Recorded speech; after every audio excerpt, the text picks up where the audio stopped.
यह कहानी है एक किसान की। उसका नाम है रामबिलास, जो कि बहुत मेहनती था। रामबिलास बड़ी मेहनत से खेतों में अनाज उगाता था और उसकी देखभाल करता था, पर अक्सर ही उसकी फसल खराब हो जाती थी। कभी सूखा पड़ जाता, कभी बाढ़ आ जाती, या कभी तेज धूप और कभी आंधी। कोई न कोई वजह से उसकी फसल खराब हो ही जाती थी।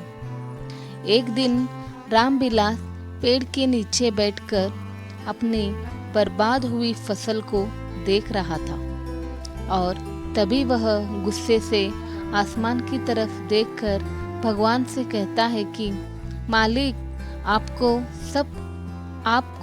सब बहुत महान मानते हैं और सबसे ज़्यादा ज्ञानी मानते हैं। कहते हैं कि आप सब जानते हो, लेकिन मुझे ऐसा लगता है कि आपको कुछ भी नहीं पता।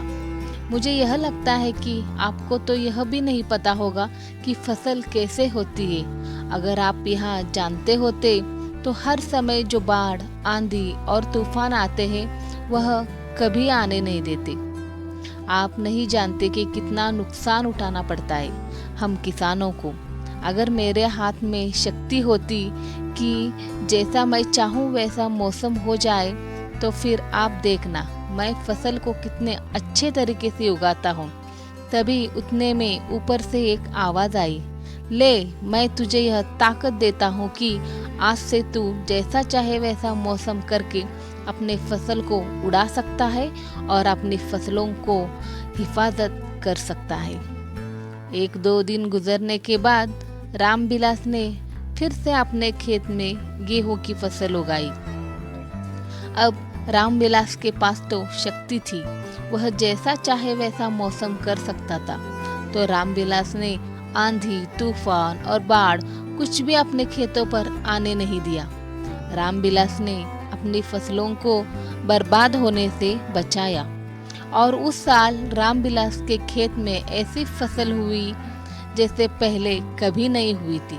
मन ही मन रामबिलास बहुत खुश हो रहा था, और साथ ही साथ यह सोच भी रहा था कि भगवान को बताऊंगा कि इसे कहते हैं शक्ति का सही इस्तेमाल। कुछ दिन और गुजरने के बाद फसल काटने के लिए तैयार हो गई।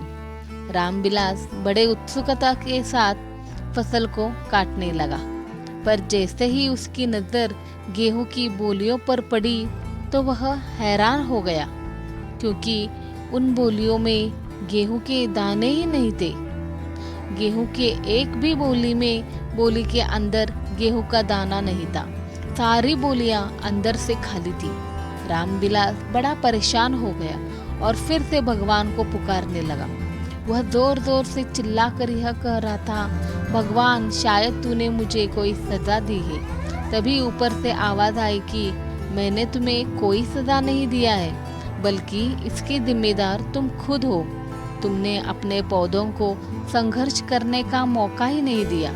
ना तो तुमने उन्हें आंधियों से जूझने दिया, ना ही तेज बारिश को सहने दिया, और ना ही धूप में तपने दिया। एक भी चुनौती का सामना तुमने उन्हें नहीं करने दिया। इसलिए सारे पौधे अंदर से खोखले रह गए। जब आंधी, तूफान, तेज बारिश और धूप पड़ती है, तभी यह पौधा संघर्ष करते हैं, और इसी संघर्ष से ताकत पैदा होती है, जिसमें पावर होता है, एनर्जी होती है, और इसी संघर्ष से गेहूं का दाना बनता है। तूने उन्हें बुरे वक्त से गुजरने ही नहीं दिया। जहाँ उनका बनावट होता, सारी बोलियां इसलिए खोखली रह गई, क्योंकि तुमने अपने पौधों को संघर्ष कराया ही नहीं। सेम यही चीज दोस्तों हमारे साथ भी होती है। इस कहानी से हमें यह सीख मिलती है कि बुरा वक्त जो होता है, जिसे लोग संघर्ष कहते हैं, स्ट्रगल कहते हैं, यहीं से एक इंसान की तरक्की होती है। आपको पता होगा कि जब एक डायरेक्टर कोई मूवी बनाता है, तो डायरेक्टर सबसे डिफिकल्ट रोल अपने बेस्ट एक्टर को देता है। तो जब भी आपको ऐसा लगे कि आपकी ज़िंदगी में तकलीफ है, बहुत ज़्यादा प्रॉब्लम्स है और आपकी किस्मत खराब है, तब खुश हो जाइए, क्योंकि उस भगवान ने यह सारी प्रॉब्लम्स आपकी लाइफ में ही क्यों दी है, क्योंकि उसे पता है कि आप इन सब को पार करके आगे निकल सकते हो।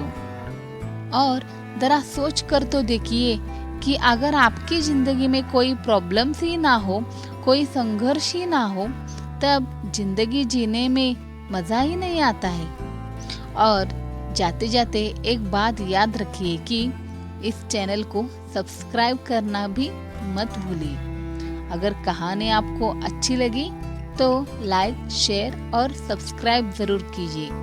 घंटी दबाकर अगले वीडियोस का नोटिफिकेशन ज़रूर पाइए। अगर ये वीडियो आप फेसबुक पे देख रहे हो तो फेसबुक पेज को फॉलो ज़रूर कीजिए। Thank you.